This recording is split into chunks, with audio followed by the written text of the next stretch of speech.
सभी को मेरा दंडवत प्रणाम है। यद्यपि श्री कृष्ण साक्षात श्री भगवान हैं, जो अपने भक्तों पर स्नेह दिखाने में कभी नहीं चूकते, इसलिए अर्जुन ने उन्हें अच्युत कहा। अतः अर्जुन ने अच्युत कहकर संबोधित करके कहा, सेनयोर व्यूहो मध्ये रथम स्थापय मेच्युत यावदेतानि निरीक्षे हम युद्ध कामान अवस्थितान कैमर्या सह योद्धव्यम अस्मिन् रण समुद्र में। अर्जुन ने कहा, हे अच्युत, कृपा करके मेरा रथ दोनों सेनाओं के बीच ले चलें, जिससे मैं यहाँ उपस्थित युद्ध की अभिलाषा रखने वालों को देख सकूं।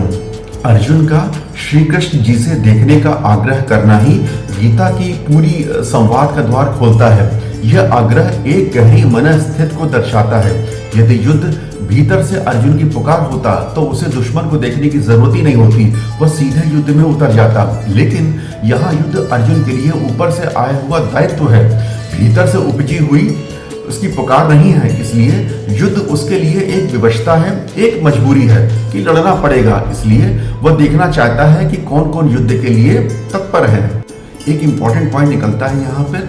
युद्ध का पहला नियम है कि शत्रु को ठीक से पहचान लिया जाए, चाहे युद्ध बाहरी हो या आंतरिक। शत्रु की पहचान सबसे जरूरी है।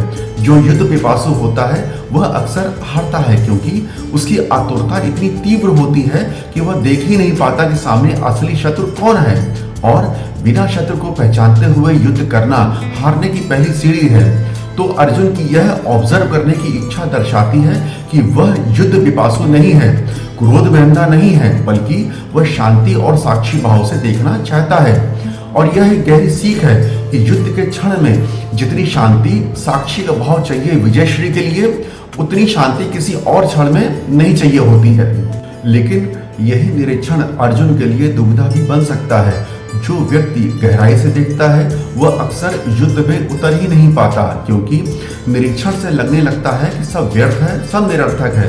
यही कारण है कि विचारशील व्यक्ति दुविधा में पड़ता है। तो एक छोर पर भीम और दुर्योधन है जो विचारहीन है, युद्ध उनके लिए सहज है। दूसरे छोर पर श्री कृष्ण जो निर्विचार हैं, लेकिन जो वो विचारहीन नहीं है। विचारहीनता और निर्विचार एक से ही प्रतीत होते हैं, थॉटलेसनेस और नो थॉट, लेकिन उनमें एक फंडामेंटल डिफरेंस है।